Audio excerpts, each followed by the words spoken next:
That's inpain.com. Back to the jams by the Thumbs Up Guys Injury Lawyers. Go to inpain.com. That's inpain.com. Okay, everybody. So WWDM Sumter, Columbia. Broadcasting live from the 411 Pain Studios. Accident? Remember. 911, what's the nature of your emergency? After 911, call 411. Hey, yo, what's the 411? 1-800-411-PAIN. 1013 The Big DM. And online everywhere at thebigdm.com. The views and opinions expressed on this program are not necessarily those of Alpha Media or their station. Now, it's time for OnPoint with Cynthia Hardy, the most talked about, thought-provoking hour in radio. Sponsored by Dominion Energy. Here's your host, Cynthia Hardy. hey guys, good evening. Welcome to OnPoint with Cynthia Hardy. Thank you all so much for tuning into the show today. Our topic is P. Diddy, Cassie Ventura, and the freak-offs. Why do so many people blame domestic violence victims for their circumstance? I've gotten so many messages, so many, direct messages, inboxes, direct texts, phone calls, emails. Millions are following Sean P. Diddy Combs' high-profile trafficking trial. Despite hearing Diddy portrayed as a sex fiend freak monster and seeing the video of Diddy kicking and stomping on Cassie, people still somehow blame her. They say Cassie had more than enough freedom and opportunity to walk away. Others wonder why she returned for those sex-themed freak-offs even after she'd left and was dating another man.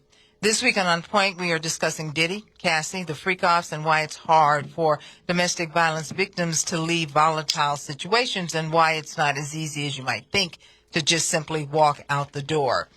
Victim service provider Dr. Juanita McDonald is with us today. She headlines our show. And Dr. McDonald, thank you for leading today's discussion. Let me just say thank you for that.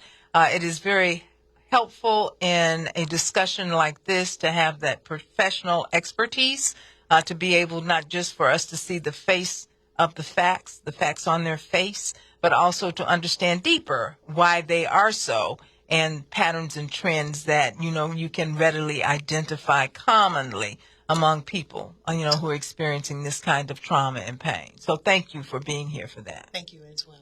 I also want to thank you, too, Kevin Kearse. It's very important that we are able to have the legal perspective on this. Sometimes some people are saying that we're losing sight of the actual charges against Sean P. Diddy Combs. As we look at what we're talking about in terms of the sex parties and in terms of the domestic violence, when actually his charges are something totally different from that. So we thank you for being able to keep us aligned with the facts. Attorney Kevin Kearse joining us from Charleston. So thank you very much. Tanae Parker, thank you. You are generous, always generous with your ability to talk about your personal experiences and share with our audiences so our audiences can benefit from those experiences. And I thank you. A number of people are very familiar with your social commentary on social media on a number of issues, and this is one that you certainly have taken aim at. So we thank you for being here. Tia Brannon, my stylist, I am always appreciative for you and your perspectives. We have all kinds of heart-to-heart conversations in your salon, and when I ask you if your clientele was talking about this issue, you expressed interest because you are hearing so many things from so many people. So thank you all for being with us today. And you guys can join us, too. Call me 783-993-6783, WWDM, 1-800-783-WWDM. And we thank you all very, very much. We want to hear what your perspectives are because there are a lot of perspectives out there in our community. Dr. McDonald, we're starting with you. You are getting a lot of incoming about this. Absolutely. So talk to me a little bit about some of the things that you're seeing, some of the things that you're hearing, and some of the things that you want us to be mindful of. From my end, the biggest thing that we encounter centers on the nature of survivors that are being impacted just from, number one, watching and being triggered, the other part of reliving their own traumas, as well as having to listen to conversations where the victim is being blamed. So this is a very timely topic that we're discussing today. Kevin Kearse, you want us to remember that Sean Puffy Combs is not on trial for criminal domestic violence. That's correct. And so it may seem a bit insensitive at times when people talk about his defense. And I'm not talking about people who have their own personal opinions about his personal relationship with the young lady. But from the criminal defense standpoint, even from a prosecution standpoint, he's not charged with domestic violence, even though domestic violence could be a part of human trafficking. But he's essentially charged with racketeering. He's also charged with, transporting somebody from state lines for the purpose of prostitution. And I believe the third charge is a drug trafficking charge. Mm-hmm. Okay. And so, again, in the Manns Act, which is he's being charged, historically the Manns Act was used to prosecute former heavyweight champ Jack Johnson back in the early 1900s. It was also used to prosecute Chuck Berry, and then recently it was used to prosecute R. Kelly. So there's a whole lot of tension when they enforce that Manns Act, but essentially the element of being able to leave and having the freedom to leave and not being under constant coercion, force, intimidation, or fraud is part of the defense. So some folks who are knowledgeable, when they ask the question, could she leave or why didn't she leave, that essentially is not just a factual question or a psychosocial question. It's a legal question. It is a legal question. Correct. Mm-hmm. So as jurors are charged, that is something that will be included in the discussions as they understand what the law is and the way the law applies to the charges in this particular case. Is that what you were saying? Correct. I don't know if they're going to use the specific word of leave, but again, part of human trafficking includes the element of force, coercion, fraud, intimidation, requiring a person to do the thing that you tell them to do, and that generally includes under the threat of force or the experience of force. I understand. And so you do understand too, Mr. Kearse, that there are a number of people who say it's just not that easy. The law is the law, but the interpretation is just not that easy. And they're chomping at the bit to talk right now, and I'm going to let them. Tanae Parker. Hi.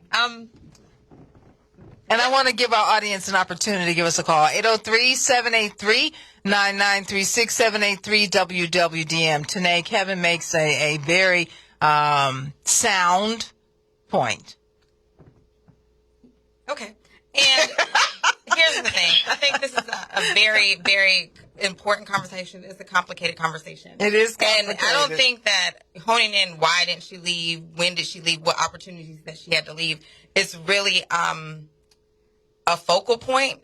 I think when it comes to sexual abuse, sex trafficking, the real concern is, did it happen? Mm-hmm. And if it happened, it doesn't matter when it happened. This is what you need to be convicted for. There are plenty of people, when we think about people that stay in marriages where there's domestic violence, when there's rape, and all of those things that occur in a marriage, they stay. There are a number of reasons why they stay. They stay for financial reasons. They stay for their children. They stay. But that doesn't mean that the crime didn't happen. But does it make it harder to prove, though, Tanae? I don't think it does. There are a number of reasons why people don't leave. People don't leave abusive situations. That's what abuse is. And that's a part of abuse. It's a financial abuse. And again, the threats, we've seen a lot of the threats that he made, some of the things that we did. And we have to also remember that this trial is 8 weeks long. So we're only scratching at the surface. There's a lot of work that has been put into this case.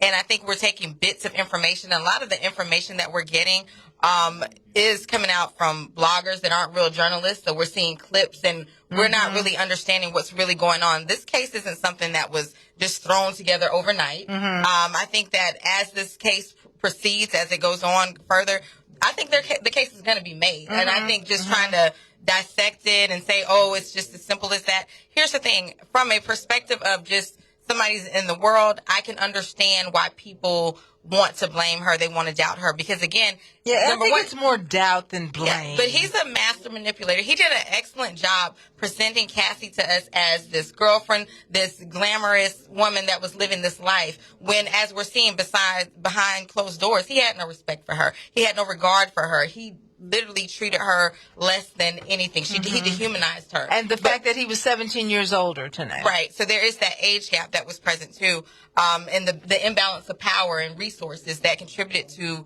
her abuse and her staying. So I don't think it's as simple. And I do think that during there it is sometimes at some point things got convoluted. At some point she is complicit in some of the behavior, but that doesn't mean that she still isn't and wasn't a victim. I think that's hard for people. That's hard for people. And that's where you are in the salon, Tia Brannon, because Tanae's point is a very poignant one. It's a little bit complicated because just because she's complicit in it doesn't mean that she's not a victim. So that's hard for people.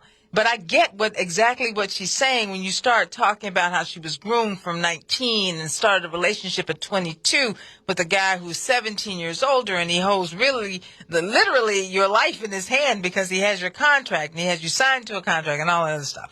But when I'm in the salon and people are like, that don't mean nothing. At some point your self-respect means more. So I'm just wondering what you're hearing. Well, he was a major mogul, okay? And you have this young girl excited to be in the company of this man and all the friends and everything that comes with it. So even though, I hear she was victimized and I see what occurred, she did stay. She stayed for a very long time. And actually, I want to say she didn't leave until Kim Porter, died.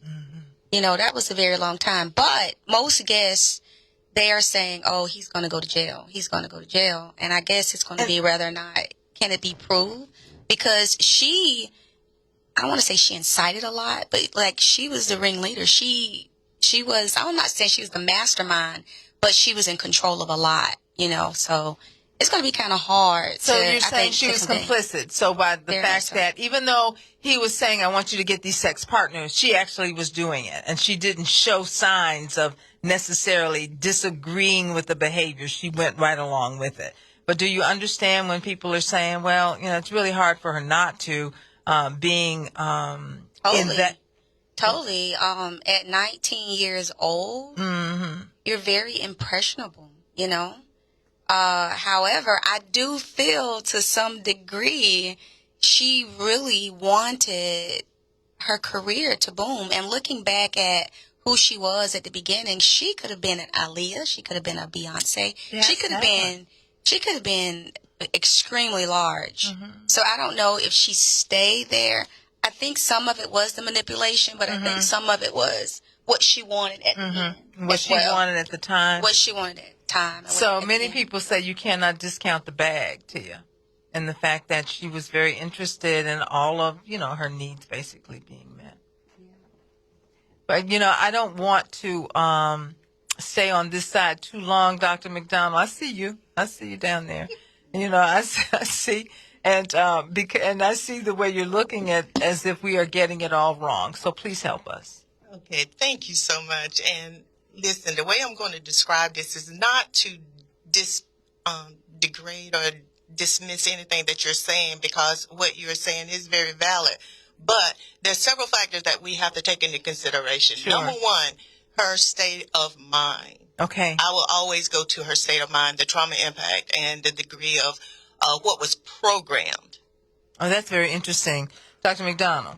So you almost do have to be programmed to do some of the stuff she was doing. Absolutely. I mean, the extremes. When I hear Diddy described as a sex fiend freak monster, and hear her talk about urination in her mouth, and so that within itself is so humiliating. It is so degrading. I can't even fathom with the scar that leaves on you to the point that you act like you like it. Absolutely. Because you do it again. Absolutely. And again and again. And nobody in their right mind likes that level of humiliation. So part. I think that we have to put that out there because there's so many extreme things. There's somebody over there in the corner watching. And I'm not convinced of the directing that I'm hearing. I haven't seen anything that says that to me. But I have seen accounts that verify the fact that he was in the room. Now, maybe you all have something that say, here's him directing. But just the fact that you've got this person in the room, the person is in the room also actively participating in a sex act, even though they're not in the same space where you are. So it's just a real wild scene. Yes. If I can really help you to better understand, and I'm going to do it from how I would be training, from a workshop perspective. And so the very first thing we have to understand is how the brain receives information. Okay. How the brain receives information. And so as you see my shirt, what I have on, and the very first thing I'm asking is, am I safe? Am I safe? What we don't know and don't quite understand is that when very first time trauma impacted, that young lady went into a survival state. Period. Her brain went into a survival state. So it's like, how do I survive? What do I do? How do I do it? And so then you go from all the things that took place from day one to present. And so from day one to present, this young girl has learned how to survive, how to be in a place that where no matter what is going on, even if it's down to stroking her perpetrator in order to live, that is the case. Now, did she was she concerned about her career? Yes. We all are. She was definitely concerned about her career. She was concerned about who she's going to connect with. She was concerned about how that would move. But did she know what she was engaging in was going to put her in a place such as where she is today? Mm-hmm. No, absolutely not. Mm-hmm. And so, once you're looking at that, and please, when I'm saying these things, please know that, number one, I grew up in an environment such as this.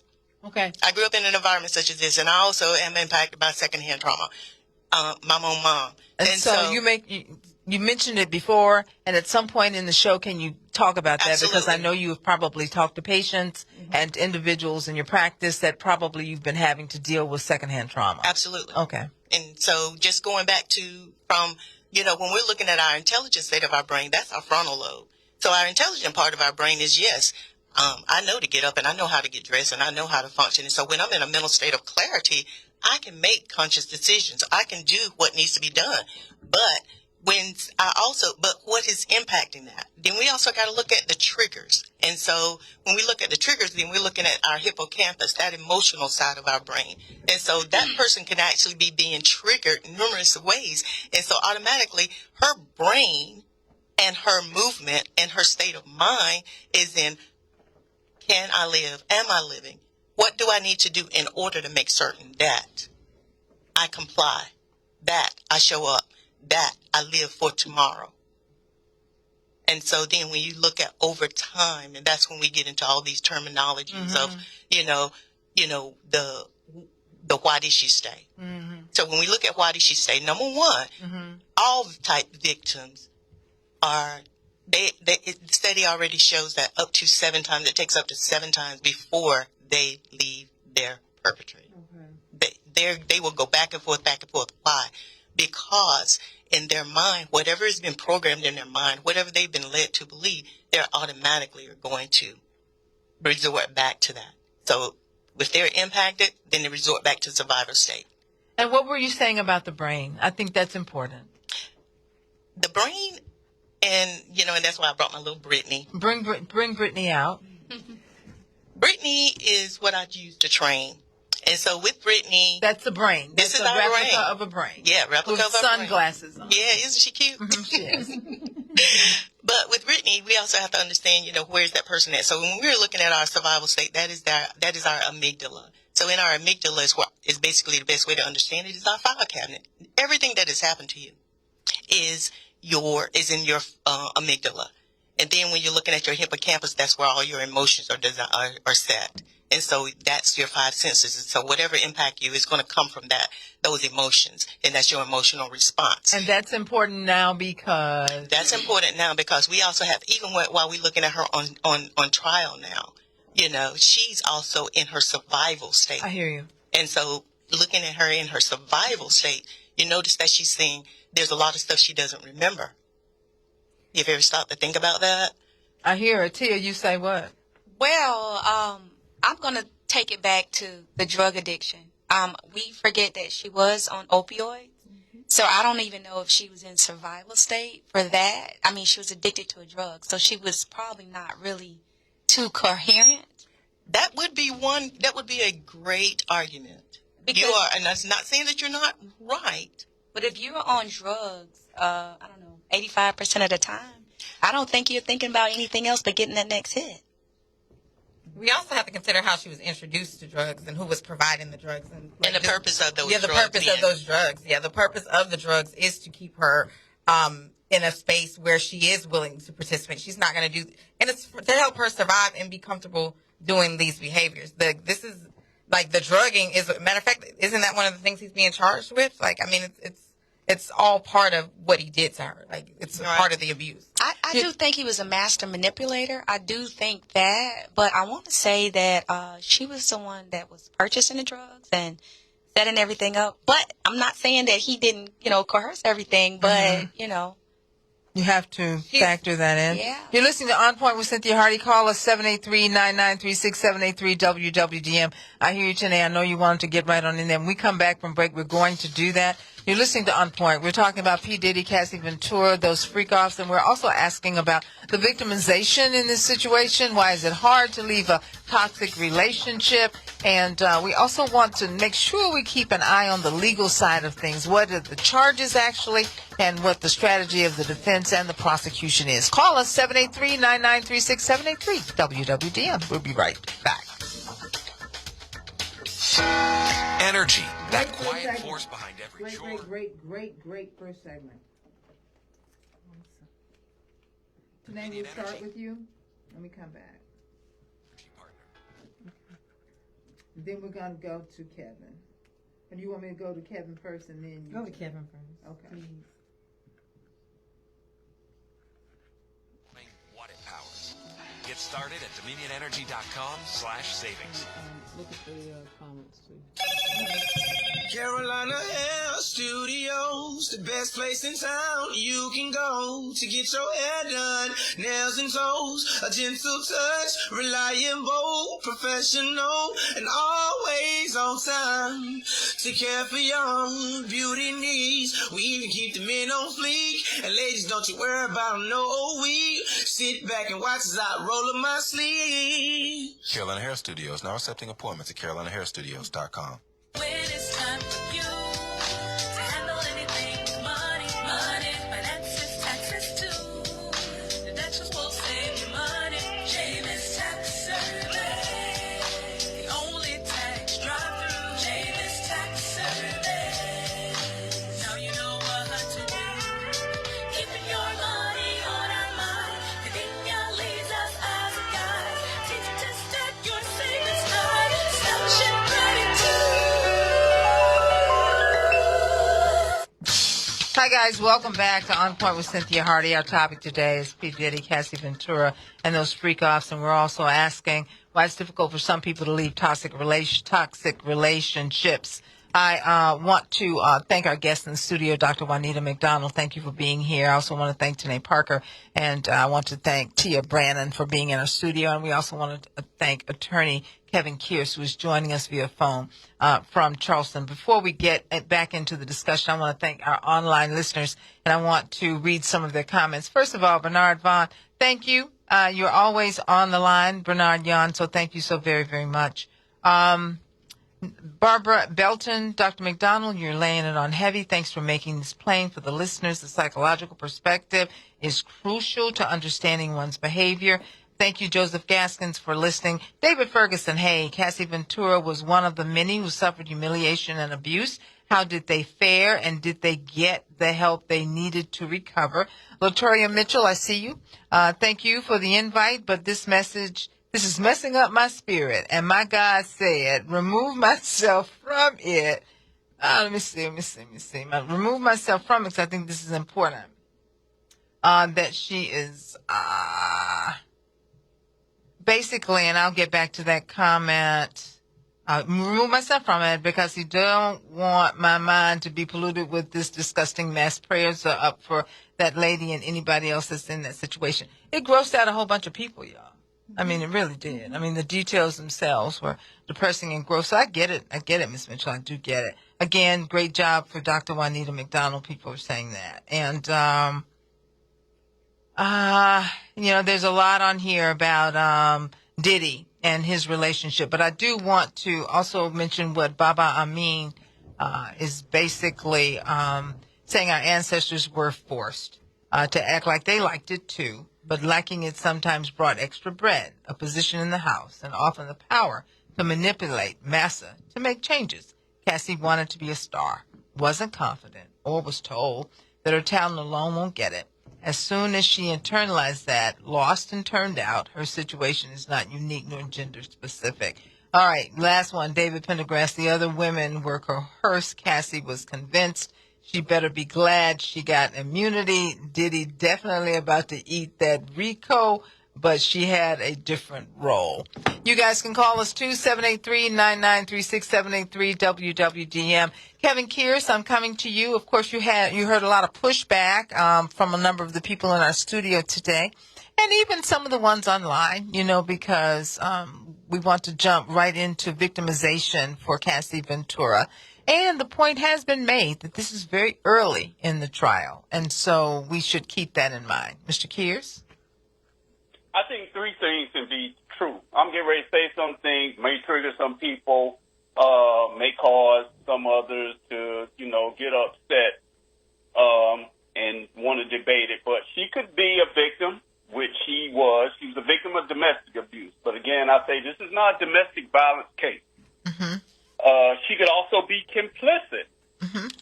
And she could, at the same time, be a co-conspirator. And I say all of that because I reviewed some of the testimony, not all of it. It is early in the case. She testified how she assisted him in recruiting other women, brought and convinced other women to participate.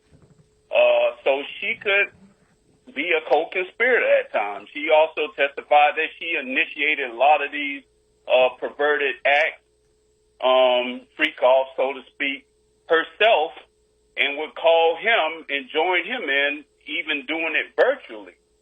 So she could be complicit. But at the same time, too, as we saw in that video, she could also be a victim in terms of him being violent if she did something that he did not approve of. Mm-hmm. Now, I do want to say this again. I'm speaking from a legal perspective. I think domestic violence has been proven, no doubt about that. Sure. And I think everything that your guest said, including the doctor's expert opinion about a survivor, all of that is applicable to her being a domestic violence victim. That video clearly proves that. But again, the case is not about that.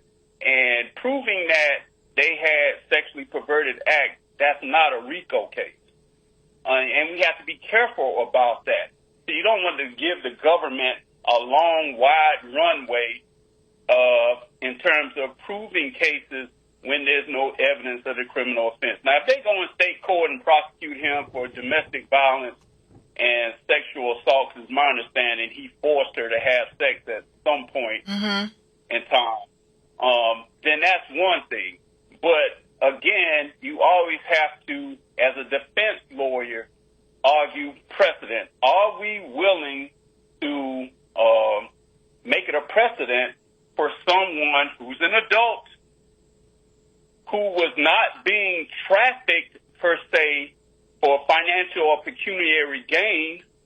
Are we willing for that to meet the elements of the Man's Act? And are we willing for somebody to be a solo defendant to be charged for those perverted acts and parties and things of that nature without proof of pecuniary gain or criminal enterprise activity to fall guilty under the RICO Act? Now, again, it's early in the case, and I would presume they're going to tie this thing together. Generally, the prosecution starts with its strongest witness. That's what I was thinking too. I don't think this young lady proved anything other than Puffy Sean Combs is a horrible person and is a person who has a propensity to possibly abuse sex partners, whether they're a woman or a female. Again, I'm arguing for the law. I don't think she proved she was probative on RICO and human trafficking. I just didn't see that from a legal standpoint. It doesn't mean we don't empathize and sympathize with her situation, and it doesn't mean she wasn't a victim, but you have to understand that when that's injected into the conversation. I understand. Because there was nothing to say he was getting paid for these freak-offs. And that is a part of trafficking. What was the game? And then what organizational criminal enterprise was being served by her testimony? And again, if they're going to tie this all together at some point in the trial, then, of course, opinions will change. But right now, her testimony alone, I think it was far more inflammatory than it was probative to a RICO and trafficking case. And I didn't hear anything, or I haven't read anything from the testimony I was able to read over about them trafficking drugs. So I'm just saying, please, I want everyone, including your panel, to understand that is a different discussion than saying she was not a victim of an abusive, toxic relationship. I see. Because to me, I was like, she sounded like a co-conspirator who would have gotten either an immunity deal or at least a proffer agreement for her to go up there and testify and not be prosecuted for her contribution to some of the things that were going on. We want to hear what you guys have to say. 783-9936, 783-WWDM. Give us a call. Tell us what your thoughts are. You guys have been following the case, and you have your own personal opinions. We see them all over social media. I read some of them in a little bit, but a number of people, when they started coming down on the side of, I think we need to check Cassie, it led to a response from social media that seemed to kind of take over. And that is explaining the case for women in situations like this when it appears, I guess, that people don't recognize and understand the impact of the abuse and the trauma and the effect that that has on our personal behavior. Tanae, you're next. This is such a complicated conversation. There's this thing that I think happens when people have this idolization of celebrity and they feel like certain people don't have to rape anybody. Certain people don't have to abuse anybody. I think we've seen that with Deshaun Watson. Oh, yeah. We're seeing it with Diddy. Anytime we see it, we certainly saw it with R. Kelly. We did. We saw it with Bill Cosby. You feel like when people have means, access, money, wealth, and all of these things that they don't have to do these things. So it makes the victim harder to believe. That's a layer to this. And what we've learned, even with the rapper Mystical, who's in jail for rape, I think Darren Sharper, who was in the NFL, and he went to jail for rape. Like, this is beyond this is the sickness. This is the illness. This man is seriously ill. Then there's the conversation on why didn't she leave, and the video. The video is one of the most damning pieces of evidence, the one that kind of shifted the court of public opinion. That's not your answer there. Why didn't she leave? We saw him beat her when she left. It's now been revealed in court that she was leaving a freak off, and he beat her. And not only did he beat her when she left, he had the means to keep this covered up for a decade. Yeah. He had the means to pay off a hotel. He paid off security. He paid off anybody that knew. And here's the thing. Her leaving isn't just about her leaving. Her leaving is about what she can do to him when she leaves. He had everything to lose if she were to leave and tell. So, like, the abuse that she endured and keeping her and making her stay, that's because she knows where the bones are buried. She knows where everything is. So, like, it's just very frustrating to hear people be dismissive of her. And don't get me wrong, I do feel like over time, she was a willing participant in layers of this, in some parts of this. But I also believe that she was brainwashed. I also believe that she was manipulated. I believe that she was abused. And just like even whoever was in the comments, it was interesting you said that. Because I just had that thought. You know, when it came to slavery, you had a plantation of hundreds of black people who stayed. Because you controlled their mind. And when you can control somebody's mind, you can control their body. That was a poignant point. Yeah. Like, so this is, it's not that cut and dry. It isn't. It isn't that cut and dry. And I think that many people do want to understand Dr. McDonald. I think they do.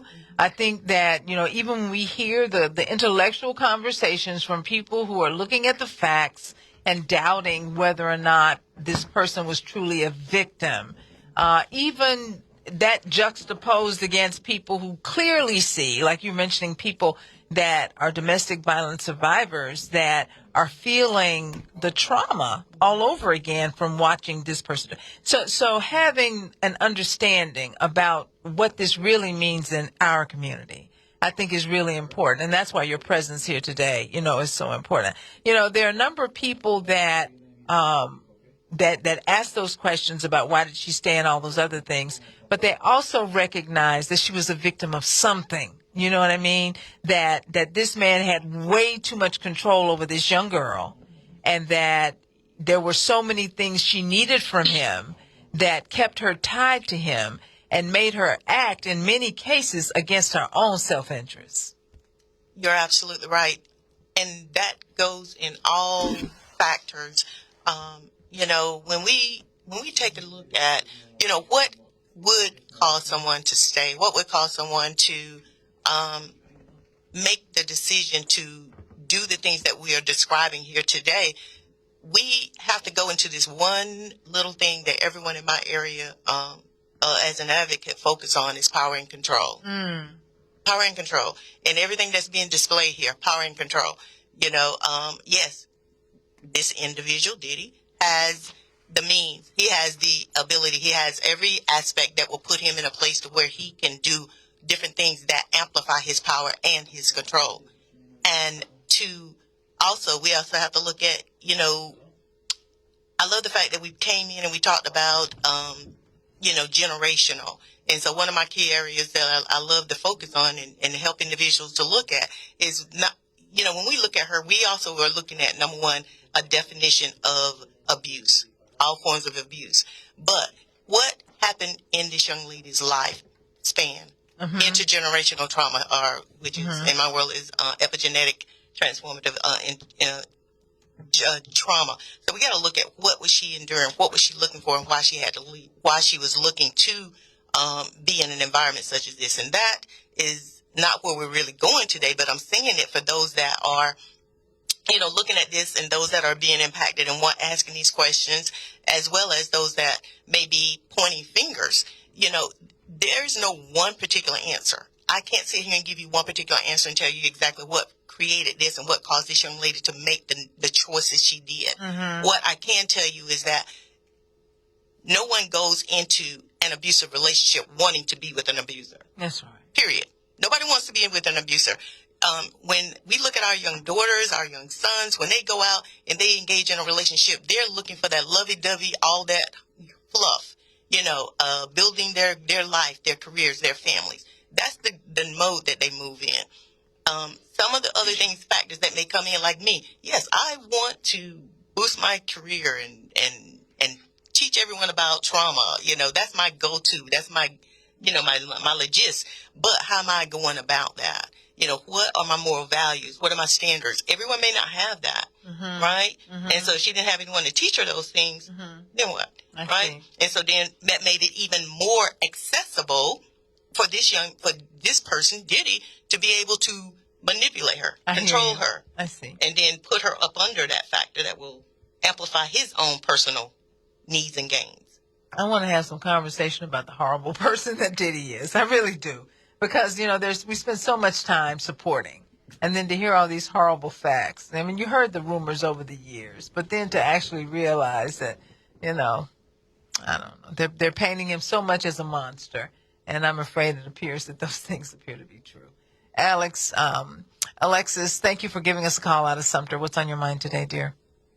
Hi, yes. I just wanted to make 3 different points very quickly, if I could. Yes. Number one, Sean Combs is a marketing genius.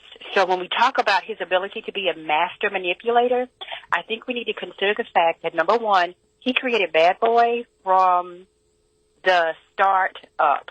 He created Bad Boy from nothing. Sean John clothing line came from nothing. So his ability to be a master manipulator is quite proven in his professional success. The second point I wanted to make was that, we're asking questions about why Cassie agreed to do this, or, why Cassie didn't get out of this when she had an opportunity to. Keep in mind that Sean is, 17, 18 years older than Cassie. Also keep in mind that when Sean and Cassie started dating, she was 17, 18 years old. So the numbers don't say that, Alexis. What numbers do we have, you all? Is 19? 19. I just wanted to mention that, Alexis, that our numbers say 19. Mm-hmm. But we still have a huge age gap there. Oh, it's huge. Yes, it is. That we have to consider. And so when we talk about, her being manipulated, I think that plays a part in why he was so successful at being able to drive her actions. The last thing I want to say is, if you read the text messages and the emails that were sent back and forth, which were made public records after they were revealed in the court, what you see her saying is that I'm confused, I'm conflicted. I want to do these things to make you happy, but they make me feel dirty. They make me feel gross. They make me feel objectionable. And so I don't know how to exist in this space without, number one, taking drugs, without, number two, getting some type of clarity on what type of a relationship she's in. Because remember, for a very long time, we did not see Cassie with Diddy publicly. She wasn't doing red carpet. She wasn't taking the pictures with celebrities, and she wasn't, invited to the parties that were publicized by the press. So she was trying to get to that point. And so when we talk about whether she's held liable in this, I think we have to consider her age. I think we have to consider Sean's ability to be manipulative, and I think we have to consider that she said numerous times, I need to try to make some sense of this, or I need to get out. Alexis, thank you for those points. Very important points. Dr. McDonald, you want to say anything to Alexis before we let her go? Yes, thank you so much for that. You're so on point. She did, and it was, and I think I heard one of the young ladies said that it was after Kim that something triggered in her to have the courage, the bravery, and the vulnerability to leave the situation. And so, so that is so on point.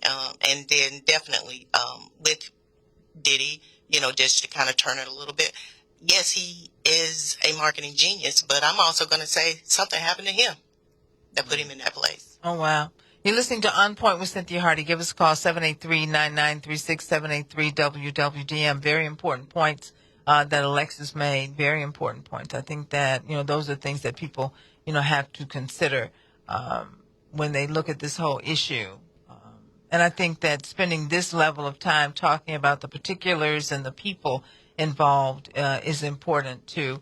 When people are conflicted, Tia, and you're hearing them talk, and everybody wants to talk about this. You don't have TVs on in your shop, so you all weren't watching necessarily.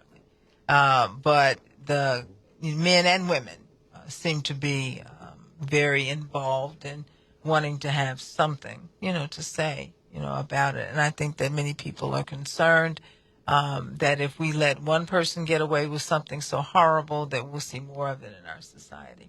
Any comment on that? That's you, Tia. That's me. Yeah, I agree with it. He was a master manipulator. I think a lot of in the entertainment business, you're going to have that, especially with women that are so vulnerable and they want the success and they're around all the influence. And I think sometimes they gamble with it and they play with it, you know. And when you have drugs in there, I mean, you could do a lot with drugs. You really can. You can definitely.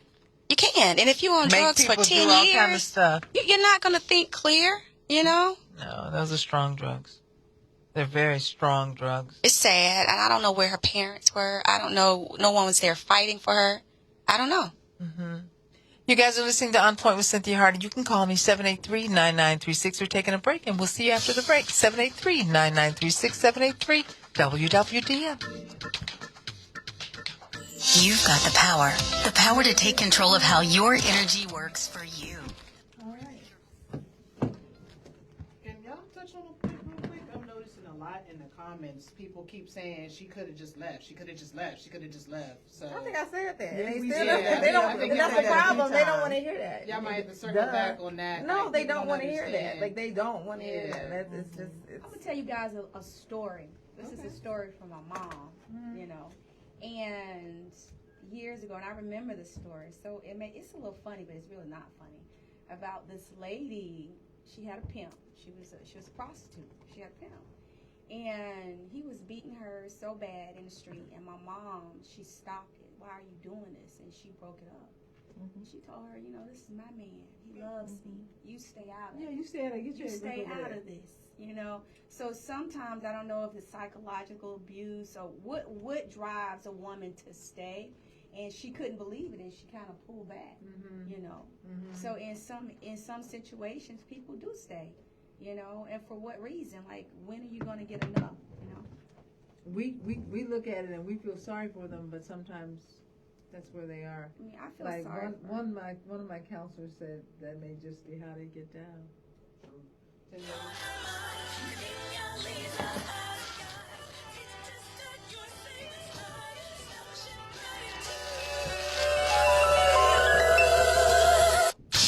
Hey guys, welcome back to On Point with Cynthia Hardy. Welcome back to the final segment of the show. We're talking about P. Diddy, Cassie Ventura, and those freak-offs, and we're also asking about the domestic violence issue that we're seeing. And one of the things that one of our team members, Nita, mentioned as we were coming out of break was that so many people asked that question about why did she stay. And Tanae, you've answered that question so many times online. I'm sure you've been tired of it.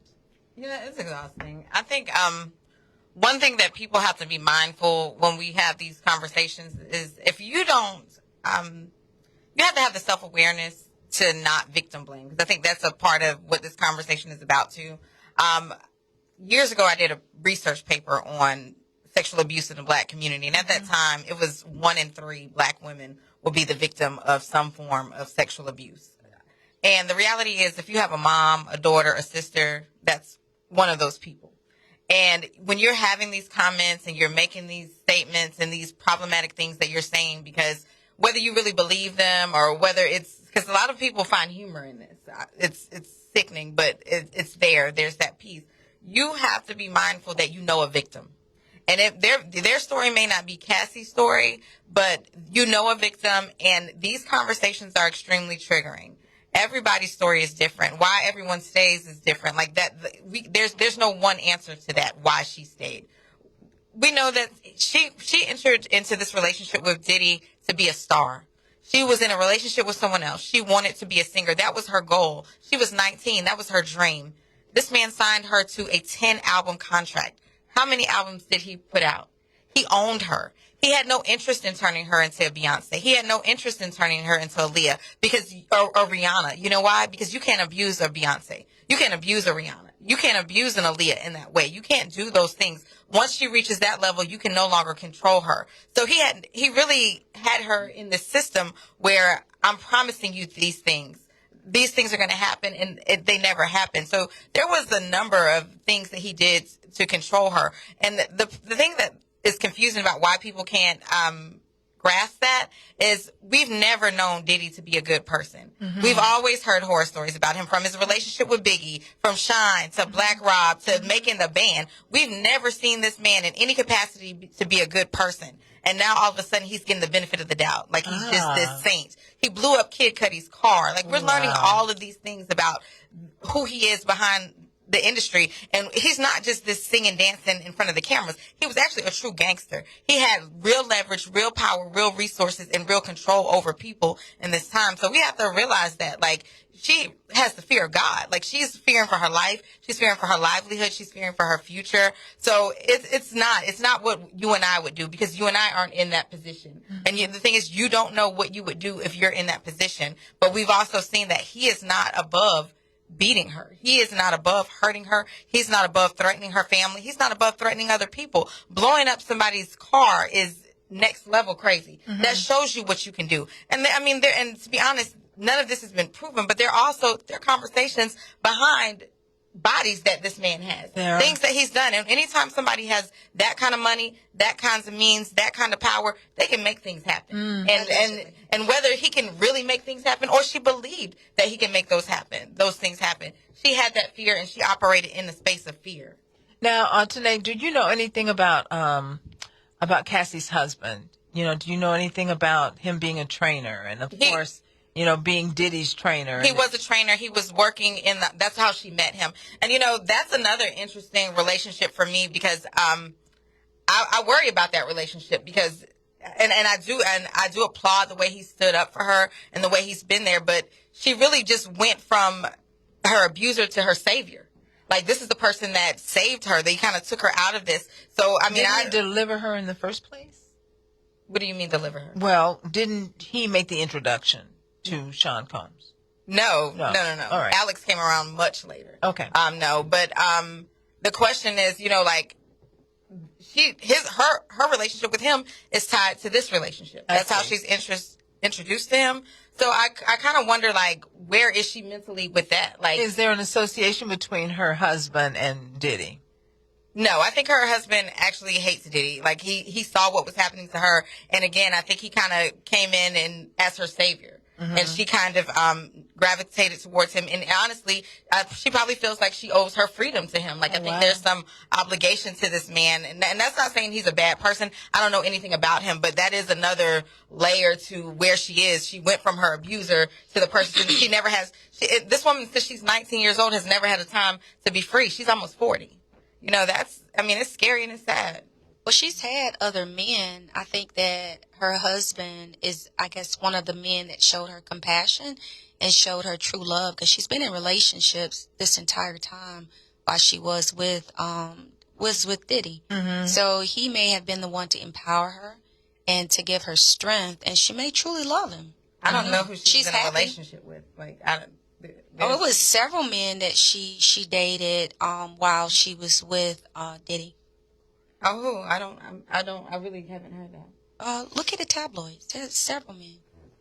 I want to say, wasn't it Kid Cudi? Wasn't that a guy that she dated as well? That's what we understood. That's what she tried to have a relationship, and when he found out, he blew up his car. Okay. Like, that's the thing. She could never actually form a relationship because of his threats of violence. Like that. Those are the things that came out. I'm trying to leave and do something different. And so that's the question. That answers the question, why didn't she leave?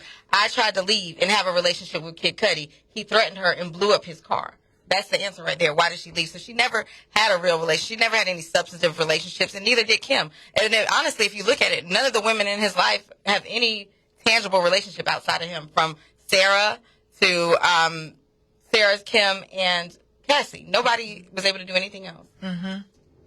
We'll keep an eye on this. I think a number of people are definitely looking at it. And, wow, Kenya Manning said, look how long it took Tina to leave Ike. Right. A long time, right? Yeah, it took a long time. You guys, we still have time for a couple more calls. 783-9936, 783-WWDM. Kevin Kearse, I'm going to come back to you now. And this is your last comment before your close. And so you can just give your final comment, and then we'll start the rounds for the close. And we'll come back to you for that.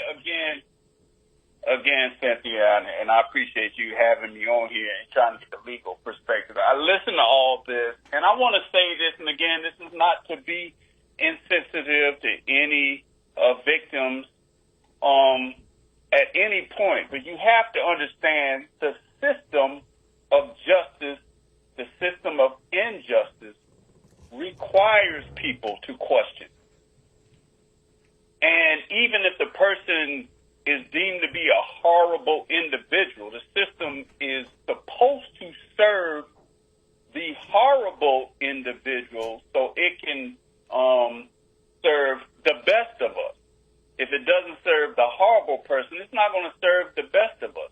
So people have to question the validity and the credibility of things so that the truth comes out. The truth must be tested. And that's part of the, and you want the truth tested. And that's part of the justice system. So I understand you might be triggered from that, but again, the enormous amount of people, especially men, who have been falsely convicted of assaults also is problematic. So we need to think about that aspect of it too. I don't want to argue the facts of the case. I'm not going to get into that because I don't want to get into that battle. Sure. But again, understand that truth and lies must be questioned so all of that stuff can get fettered out and you can have justice served. Okay, let's get our closing comments. Thank you, Kevin, for that. Tia, will come to you, and then Tanae will go back to Kevin for his close, and then we'll end up with you, Dr. McDonald. Tia, what would you like to leave us with? If you see anyone in any type of, I guess, a drug situation or drug abuse, try to help, try to talk to them, try to encourage them, because sometimes it's a deeper and a darker connection, and it may be someone manipulating them. Thank you, Tia Brannon. And Tia, tell everybody where your shop is. Downtown Columbia, 1537 Main Street, Carolina Hair Studios. That's right, the best place in town. Go ahead, and thank you, thank you, Tanae Parker. I always enjoy you. I enjoy reading your writings, and I always enjoy when you have the opportunity to be on our show. Thank you, and I enjoy being able to come here and render my opinion. I just want to say that we just need to be careful, and just be careful and be mindful of how we have these conversations. Let's just have these conversations with care. Let's have them with empathy, and let's just stop blaming people because you just never know. So that's just the space that I'm operating in around this. Like it's because you just don't know who you can harm with your opinion. So let's just have these conversations with care. And you know what? I didn't even think about this being triggering for people until Dr. McDonald talked about that. And today I know that you come from a place of experience yourself in this space, and I know why you care as much as you do, and I thank you for being transparent. You're just so transparent. I just appreciate you so much. Kevin Kearse, your final comment, sir? I'm just say this. I'm going to say it again. Be careful about giving the government a long, wide runway because although Sean Combs may be a horrible person, worthy of being convicted, rather it's a conviction based upon emotional fact. There are a whole lot of people in the system who come through in court with far less means and far less profile that are now going to be faced with these prosecutions because of the precedent you set. Again, this is not a domestic violence case, nor is it a rape case. This is a trafficking, RICO, and human trafficking case. And you have to be careful and make sure that specificity is proven so that the precedent isn't, we can just bring in any kind of evidence to show somebody is horrible, and next thing you know, they're in the Federal Bureau of Prisons. I finally want to say this. If you are really concerned by human trafficking, which is an extreme problem in the state of South Carolina, then you need to get involved not just with Celebrity Matters, but with PAR and other organizations, especially focusing down in Myrtle Beach and Horry County, where it is an extreme problem, and do something about it. Otherwise, you just really are caught up in celebrity gossip. Thank you, Cynthia. I appreciate you very much, Kevin Kearse, for the work that you do in our community and for the brilliant job you do in the legal space. Dr. McDonald, Juanita McDonald, thank you so very, very much. And thank you for all of the work that you do, with regards to assisting victims and just having the expertise that you do to really make a difference in the lives of so many people. Thank you so much. First of all, I want to thank you, your team, and the panel guests here.